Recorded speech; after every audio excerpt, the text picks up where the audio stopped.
Жыл сайын көптеген балалар биіктіктен құлаудан зардап шегеді. Бұл туралы көп айтылғанымен, қайғылы жағдайлар азаймайды.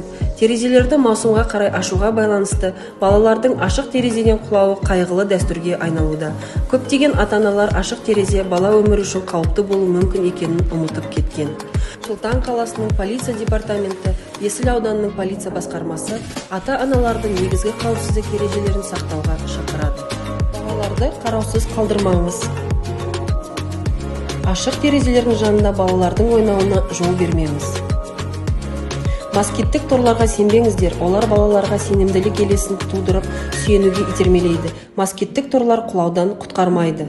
Баланың өздігінен терезенің алдына шығып алмауы үшін жиһазды терезеден алысырақ жерге орналастырыңыз.